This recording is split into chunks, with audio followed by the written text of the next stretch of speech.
Now come over the loose connective tissue. किसको loose बोला आपने, ये हम समझ चुके हैं, एब्रीविएशन क्लियर ही होगा बेटा आपको, लूज कनेक्टिव टिश्यू। तो today we start with loose connective tissue. Why it is said to be loose? It has more matrix and less fibre. It has more matrix, इसके अंदर मैट्रिक्स का amount ज़्यादा होता है एंड लेस फाइबर, फाइबर का amount less होता है, इसीलिए हम इसको क्या बोलते हैं बेटा, लूज कनेक्टिव टिश्यू बोलते हैं। The cell and fibre are loosely arrange in semi fluid ground substance. Semi fluid ground substance matrix में प्रेजेंट होते हैं। तो you can write down the cells and fibres. The cells दो type के पढ़े थे बेटा हमने, वॉन्डरिंग टाइप पढ़े थे एंड फिक्स टाइप पढ़े थे, तो उन्हीं सेल्स की बात कर रही हूँ मैं यहाँ पे। द सेल्स एंड फाइबर्स, तीन तरह के फाइबर्स पढ़े थे बेटा, व्हाइट कोलेजन फाइबर पढ़ा था, येलो इलास्टिन फाइबर पढ़ा था एंड रेटिकुलेट फाइबर पढ़ा था। The cells and fibres are loosely arranged manner में होते हैं। यदि डेंस अरेंज होती तो हम इसको डेंस कनेक्टिव टिश्यू कहते हैं। Are loosely arranged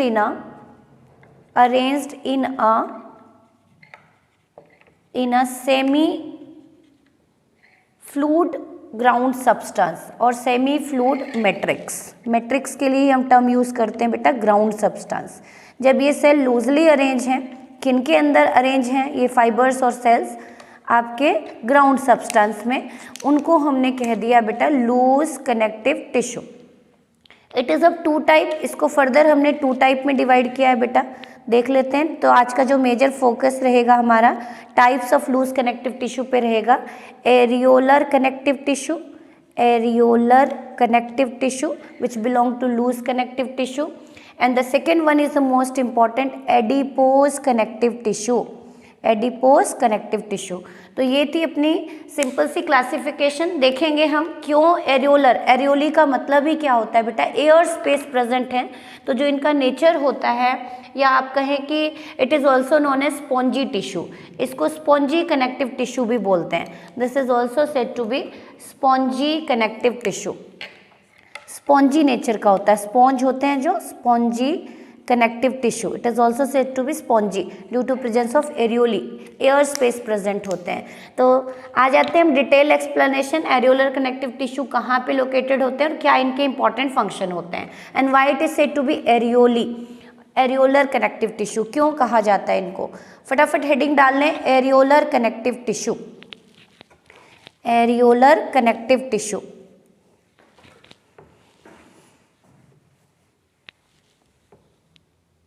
areolar connective tissue.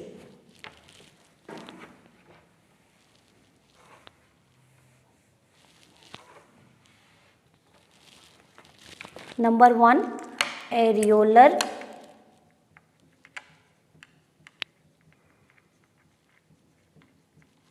Connective tissue which is also said to be spongy connective tissue. क्यों कहा हमने इसको स्पॉन्जी, देख लेते हैं। It is most widely distributed tissue in the body. Direct question पूछे जाते हैं निट में कि आपकी बॉडी में सबसे कनेक्टिव टिश्यू की भी बात करूं तो इसमें सबसे वाइडली डिस्ट्रीब्यूटेड कौन से टिश्यू हैं, तो एरियोलर कनेक्टिव टिश्यू है। तो हम इनकी लोकेशन के ऊपर फोकस करेंगे बेटा, डायरेक्ट क्वेश्चन है तो इसको ध्यान से समझना। दो ही टर्म आपको समझनी कि why it is said to be areolar, also known as general feature लिख लेते हैं पहले, general characteristic feature. Number 1, also known as spongy connective tissue. अभी बताऊंगी मैं आपको कि क्यों बोलते हैं इसको स्पॉन्जी। सेकेंड फीचर लिखें, it is the widely distributed tissue in the body. Widely distributed tissue in the body. आपकी बॉडी में सबसे ज़्यादा वाइडली डिस्ट्रीब्यूटेड टिश्यू की बात करूं तो कनेक्टिव था, और उस कनेक्टिव टिश्यू में सबसे वाइडली डिस्ट्रीब्यूटेड कौन से, आपके areolar connective tissue. And due to irregular arrangement of bundle of collagen fibre many gaps are present. जैसे मैं कहूँ कि बंडल्स हैं, यदि वो रेगुलर मैनर में अरेंज होते बेटा तो स्पेस नहीं बचता, क्योंकि इरेगुलरली अरेंज है कोलेजन बंडल तो बीच बीच में खाली जगह रह जाती है जिसको हम एरियोली कहते हैं। तो in this tissue intercellular space and matrix is present. Intercellular space between two cell, intercellular space is present. Intercellular space is present. दो सेल के बीच में स्पेस प्रेजेंट होता है, क्यों होता है देख लेते हैं हम। तो due to irregular arrangement of collagen fibre many gaps are present and these gaps are called areolae. देखिए आप, एरियोली क्या होता है, areolae is present, areolae is present. अब आप पूछेंगे ये एरियोली क्या है, तो you can write down the gap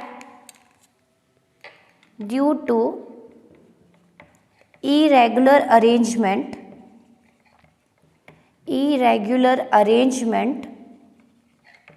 due to irregular arrangement of collagen fiber bundles,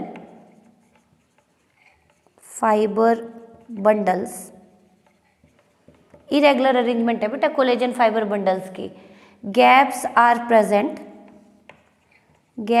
present and these gaps are called areolae. These gaps are called areolae. समझिए आप, मतलब आप क्या देख रहे हैं कि जो बंडल हैं इनके बीच में गैप प्रेजेंट है, और गैप प्रेजेंट होने की वजह से हमने उस गैप को क्या नाम दिया, एरियोली, और इसी से इसका नेम पड़ा है बेटा areolar connective tissue. In areolae other components of connective tissue like fiber cell and matrix are distributed. Few elastic fiber भी प्रेजेंट होते हैं, फाइब्रोब्लास्ट तो डेफिनेटली होंगे, मैक्रोफाजेस भी होंगे, मास्ट सेल भी होंगे। तो mast cell, macrophages and fibroblast are more in number, इनके अंदर ज़्यादा होते हैं। फंक्शन देख लेते हैं बेटा, क्या फंक्शन करते हैं ये आपकी बॉडी में। फंक्शन देख लेते हैं कि इस तरह के कनेक्टिव टिश्यू कहाँ प्रेजेंट होते हैं और क्या रोल प्ले करते हैं। तो फंक्शन लिखें आप फटाफट। It serve as a supportive framework for epithelium. It provide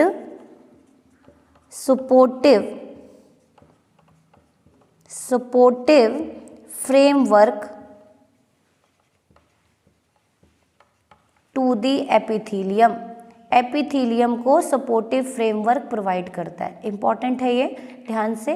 previous segment में हमने एपिथीलियम को डिटेल में समझा है और मैंने बताया था कि epithelium is rest over basement membrane, जिसके नीचे कनेक्टिव टिश्यू होती है।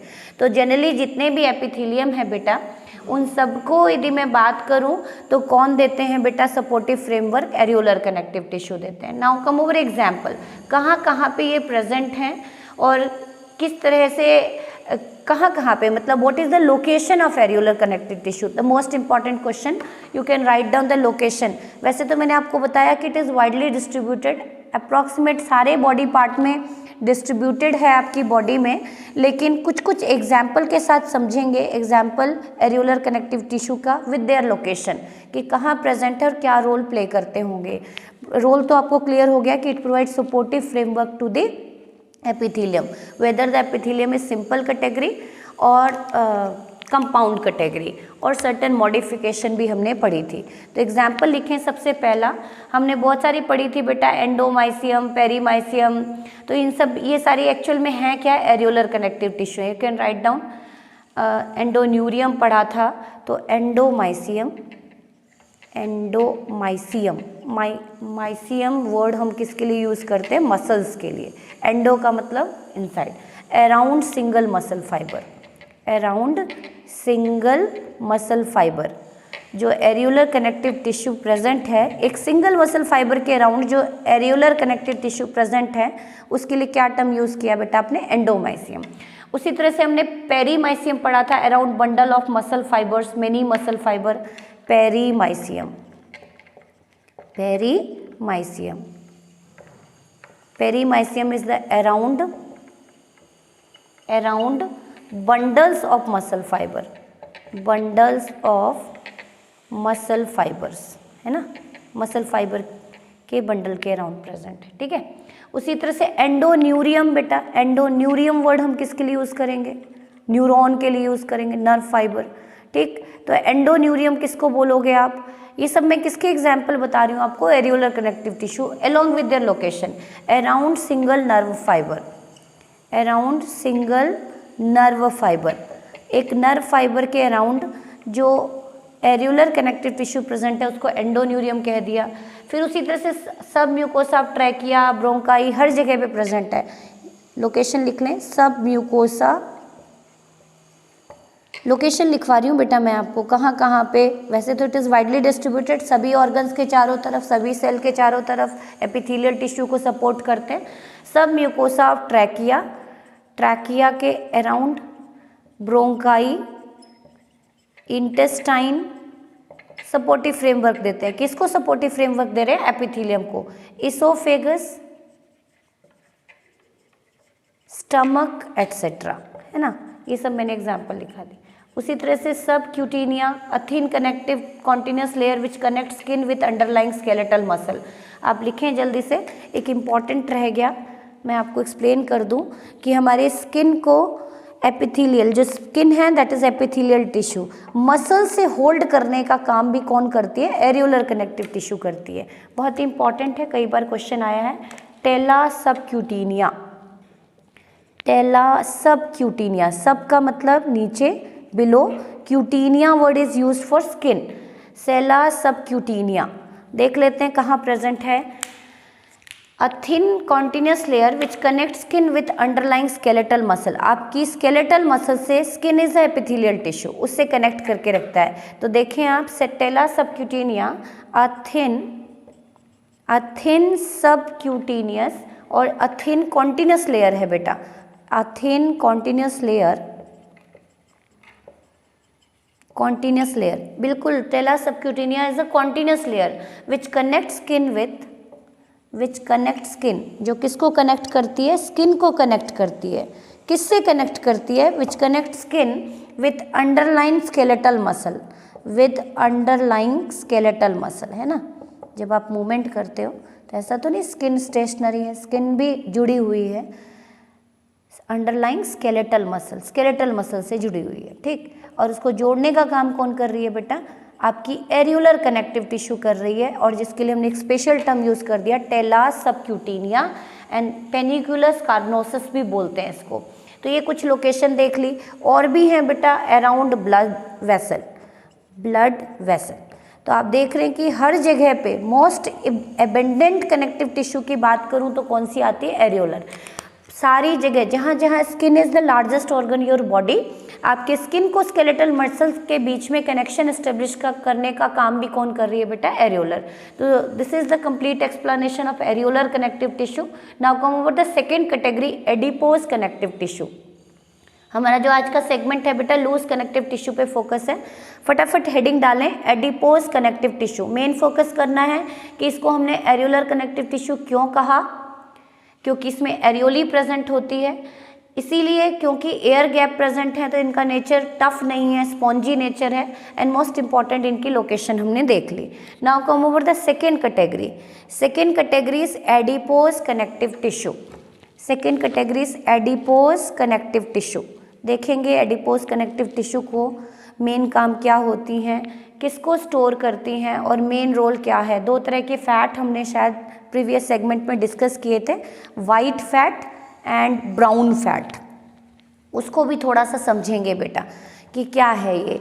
तो नेक्स्ट हेडिंग डाल लें फटाफट, second category of loose connective tissue which is the most important tissue in your body, जिसको सिंपल लैंग्वेज में हम चर्बी भी बोल देते हैं, that is adipose connective tissue. The second category is adipose connective tissue. ये भी किस कैटेगरी से बिलोंग करती है बेटा? Loose connective tissue. तो लूज कनेक्टिव टिश्यू दो टाइप के हमने देखे, एक एरियोलर और दूसरे adipose. Adipose tissue is another type of loose connective tissue located mainly beneath the skin. Main location देखें कहाँ लोकेटेड होती है? Located mainly below the skin, और you can call beneath the skin, है ना, प्रॉपर वर्ड बीनीथ रहेगा, beneath the skin. Clear? Skin के नीचे मेनली। इट कंटेन एडिपोसाइट, जिसमें फैट स्टोर होता है। तो इसमें क्या क्या प्रेजेंट होते हैं, कौन फैट को स्टोर करता है? तो आप लिखें it contain adipocyte, it contain adipocyte, adipocyte, adipocyte, adipocyte. Adipo का मतलब फैट, साइट का मतलब सेल, फैट सेल, जिसके लिए हमने टर्म क्या यूज़ किया? Fat cell. ये एक ऐसा लूज कनेक्टिव टिश्यू है जिसमें कौन से सेल प्रेजेंट है? फैट सेल प्रेजेंट है, एबंडेंट अमाउंट में प्रेजेंट है। एबंडेंट अमाउंट में प्रेजेंट है, मतलब फैट स्टोरिंग एरिया है। और यदि मैं सिंपली कहूँ कि suppose this is adipose connective tissue, एक डायग्राम को यदि मैं समझाऊँ तो इनके अंदर फाइबर्स भी होंगे, मैट्रिक्स भी होंगे, सेल भी होंगे, सारी चीज़ें होंगी बेटा।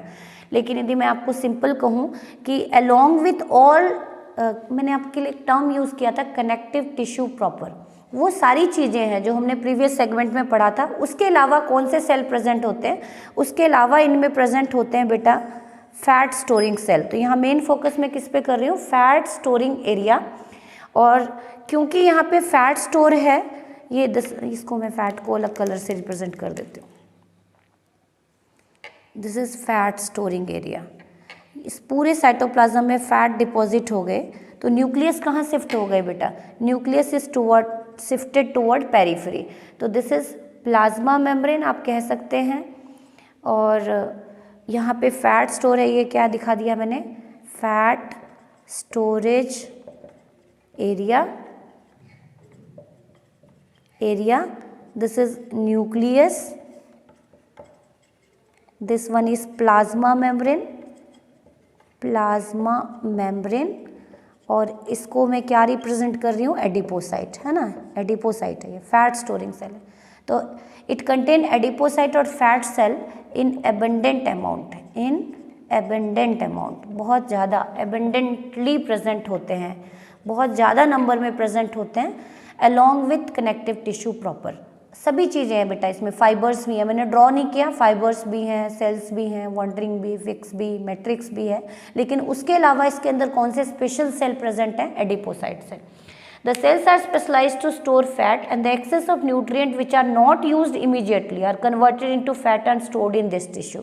Suppose आप एक्स्ट्रा कार्बोहाइड्रेट ले रहे हो तो वो भी आपके इन सेल में जाके स्टोर हो जाते हैं, किस फॉर्म में, fat.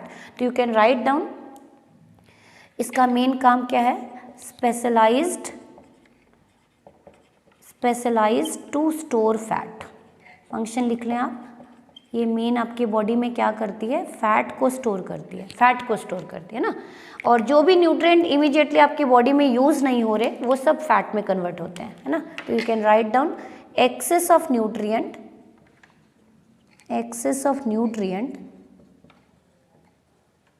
which are not immediately जो इमीजिएटली यूज नहीं हो पा रहे, are not immediately used, are further converted into fat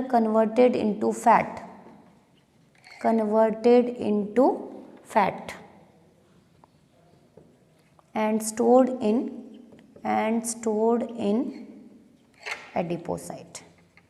किस में स्टोर हो जाते हैं, एडिपोसाइट्स में स्टोर हो जाते हैं, है ना, एडिपोसाइट्स में स्टोर हो जाते हैं। ये इंपॉर्टेंट फंक्शन है बेटा इसका। और on the basis of adipocyte 2 types of fat are found in animal. 2 type के फैट होते हैं। एडिपोसाइट 2 टाइप के मैंने आपको बताए थे, याद आ रहे होंगे आपको। 2 तरह के एडिपोसाइट हमने प्रीवियस सेगमेंट में डिस्कस किए थे बेटा, monolocular adipocyte and multilocular adipocyte. Monolocular adipocyte white fat बनाते हैं और मल्टीलोक्यूलर एडिपोसाइट आपके ब्राउन फैट को स्टोर करते हैं। तो adipocyte are of 2 type, it is of 2 type. Adipocyte कितने टाइप की होती है, 2 टाइप की होती है, monolocular adipocyte and multilocular adipocyte, है ना, 2 टाइप की बेटा। ये किसको स्टोर करते हैं, स्टोर वाइट फैट। तो ह्यूमन बॉडी में भी आप देखेंगे 2 तरह की फैट होती हैं, एंड स्टोर ब्राउन फैट, है ना। क्या करते होंगे, कहाँ लोकेशन होती होगी ब्राउन फैट की आपके बॉडी में, वाइट फैट की, उसको समझ लेते हैं। तो नेक्स्ट हेडिंग डाल लें फटाफट कि वाइट फैट क्या है, ब्राउन फैट क्या है। और ब्राउन फैट का यदि सिंपल सी बात करूं तो हमारे बॉडी में कोई एज सच बहुत ज़्यादा रोल नहीं है। जो हाइबरनेटिंग एनिमल होते हैं, आप देखते हो कि जो हाइबरनेट करते हैं, विंटर स्लीप करते हैं, सोए रहते हैं, है ना। पोलर बियर सुना होगा, 6 महीने सो गए, 6 महीने वर्क कर रहे हैं, मेटाबॉलिकली एक्टिव है। तो क्या आप ऐसा कुछ कर सकते हैं बेटा? तो डेफिनेटली हमारी बॉडी में यदि मेनली कहूँ तो फैट कैसे मिलते हैं? वाइट।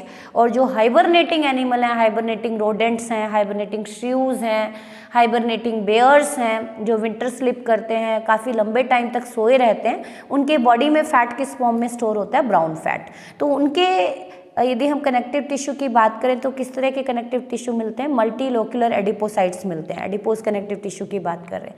तो नेक्स्ट हेडिंग डाल लें, white fat and brown fat. क्या है ये white fat and brown fat? इसको हम समझेंगे। White fat and brown fat क्या है बेटा, इसको समझ लेते हैं। और आज मैं इतना ही आपका क्लास ले पाऊंगी। नेक्स्ट सेगमेंट में हम डेंस कनेक्टिव टिश्यू करेंगे। तो फटाफट हेडिंग डाल लें, white fat and brown fat क्या है, लोकेशन क्या है और क्या इंपॉर्टेंट रोल ये प्ले करते हैं आपकी बॉडी में।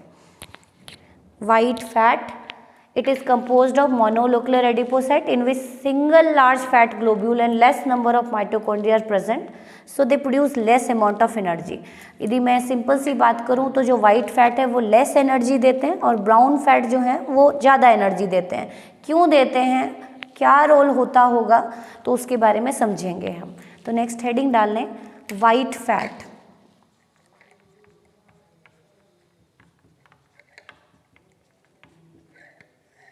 और सेकेंड कैटेगरी पढ़ा था हमने ब्राउन फैट, है ना। White fat and brown fat समझ लेते हैं इसको। White fat, it is composed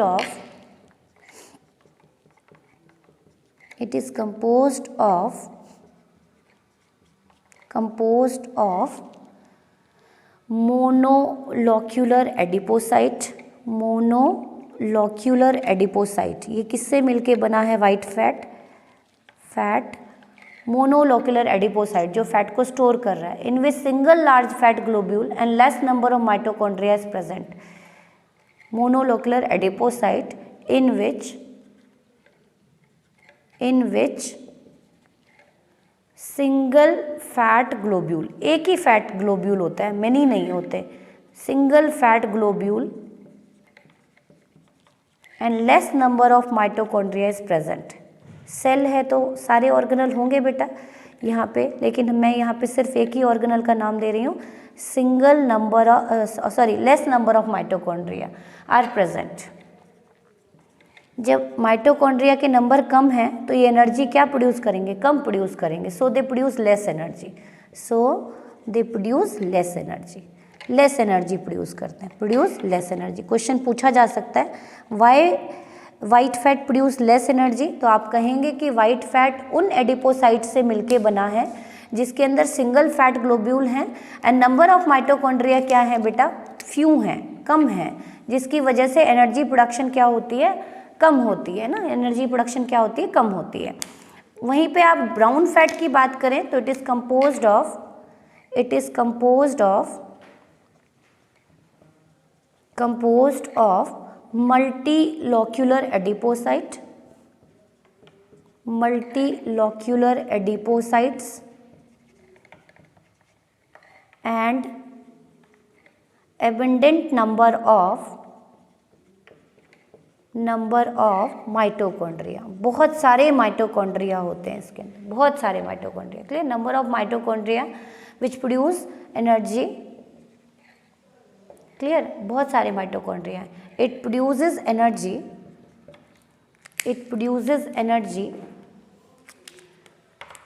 20 times more energy. It produces 20 times more energy. It produces 20 times more energy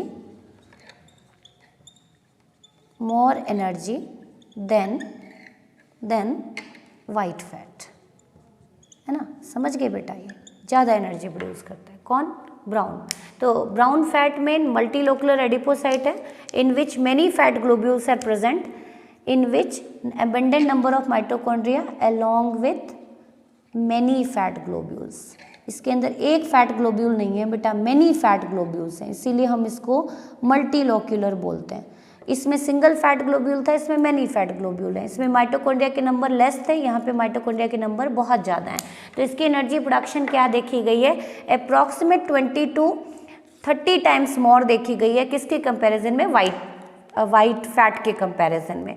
now come over the example कि आपको ये कहाँ कहाँ मिलते हैं आपकी बॉडी में। एनर्जी नहीं देते तो डेफिनेटली कुशन देने का काम करते होंगे, शॉक एब्जॉर्बर के तरह। जितने भी इंटरनल वाइटल ऑर्गन्स हैं, डेलिकेट ऑर्गन है, उनको ये प्रोटेक्शन देने का काम करते हैं। तो सबसे पहला तो लिखें एग्जाम्पल इसका बेटा, yellow bone marrow, blubber of whale, hump of camel. किसके एग्जाम्पल है? Hump of camel. हम कुबड़ सी देखी होगी आपने कैमल में, वहाँ पे कौन से फैट है? वाइट फैट है, प्रोटेक्शन देने का काम करती है। ब्लबर ऑफ व्हेल सुना होगा आपने, इंसुलेटिंग होती है, बहुत मोटी चर्बी होती है वाइट कलर की, जिसको ब्लबर ऑफ व्हेल बोलते हैं, बहुत थिक होती है and it behave as a insulator. Yellow bone marrow, मैं आपको डिटेल में समझाऊंगी। Bone marrow is the gelatinous substance filled in your bone, spongy bone में भरी होती है ये। रेड बोन मैरो सुना होगा, येलो बोन मैरो सुना होगा। तो रेड बोन मैरो जहाँ पे आपके ब्लड बनता है, yellow bone marrow will store extra fat, जहाँ पे फैट स्टोर होता है, वाइट फैट स्टोर होता है ना। उसी तरह से बहुत सारे हैं बेटा, thin continuous layer of white fat under the dermal of skin which is called, जैसे मैंने आपको सेला सबक्यूटिनिया पढ़ाया, उसी तरह से एक और टर्म समझाऊंगी बेटा, इंपॉर्टेंट है, पेनिक्यूलस एडिपोसस। पेनिक्यूलस एडिपोसस, एडिपोसस प्रोनाउंसिएशन देख लें, पेनिक्यूलस एडिपोसस। क्या है ये? ध्यान से समझें। अ thin continuous layer of white fat, it is the a thin continuous layer of white fat, thin continuous layer of white fat, of white fat. White fat की थिन कॉन्टिन्यूस लेयर है, किसके अराउंड बेटा? White fat की thin continuous layer है under the dermis of skin, under the dermis of skin.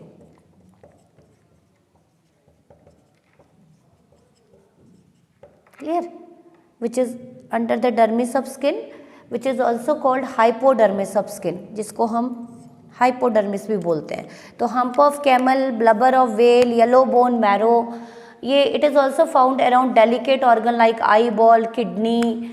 पढ़ा भी था आपने, याद आ रहा होगा, रीनल जब सिस्टम पढ़ाया था मैंने आपको, मैंने वहाँ पे बताया था कि जो रीनल फेशिया है, रीनल एडिपोज टिश्यूज प्रेजेंट होते हैं around kidney which behave as a shock absorber around delicate organ, around delicate organs. Delicate organs में आपकी लाइक आईज, किडनी एटसेट्रा। तो यहाँ पे ये किसकी तरह बिहेव कर रहा है? Shock absorber. क्योंकि एनर्जी ज़्यादा नहीं देती तो फैट को स्टोर किया जा रहा है आपकी बॉडी में अलग अलग फॉर्म में बेटा। तो आपने सबसे इंपॉर्टेंट फैट जो आपकी बॉडी में पड़ा वो कौन सा है? White fat, commonly said to be चर्बी। White fat is composed of monolocular adipocyte, जिसमें सिंगल फैट ग्लोब्यूल होते हैं और बहुत लेस नंबर ऑफ माइटोकॉन्ड्रिया होते हैं। एग्जाम्पल हमने समझे, तो आपको इस तरह के एग्जाम्पल गिवन होते हैं नेट के क्वेश्चन में और आपको आइडेंटिफाई करना होता है it belong to white fat और ब्राउन फैट। ब्राउन फैट सीधी सी बात है, एनर्जी ज़्यादा दे रही है। कितनी एनर्जी दे रही है बेटा? 20 times more than the white fat. तो ये कहाँ कहाँ पे प्रेजेंट होंगे? एनर्जी ज़्यादा दे रहे हैं तो कहाँ कहाँ प्रेजेंट होंगे, किन एनिमल में होंगे? तो देखें आप, cold resistant device in new born baby is due to presence of brown fat. बच्चा जो पैदा होता है आप देखते हो तो उसके अंदर कोल्ड रेजिस्टेंट डिवाइस होती है and it is of due to brown fat.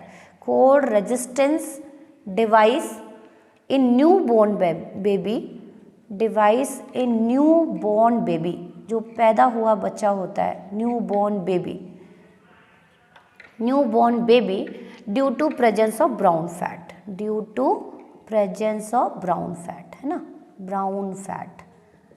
ये इंपॉर्टेंट है। हमारी बात करें तो ब्राउन फैट एज सच, क्योंकि हम एक्सट्रीम हाइबरनेट नहीं करते, उसी तरह से हाइबरनेटिंग रैट हैं, श्रू हैं, पोलर बेयर है, हाइबरनेटिंग एनिमल। अनदर एग्जाम्पल लिख लें, हाइबरनेटिंग एनिमल, हाइबरनेटिंग एनिमल जिसमें रोडेंट्स आ जाएंगे, माइस आ जाएंगे, हेयर आ जाएंगे, पोलर एरिया, बेयर आ जाएंगे एटसेट्रा, है ना। ये सारे आपने क्या देखे, तो हमने आज के सेगमेंट में 2 तरह के टिश्यू कवर किए बेटा, loose connective tissue and loose connective tissue को फर्दर हमने 2 कैटेगरी में डिवाइड किया, areolar connective tissue and your second one is adipose connective tissue.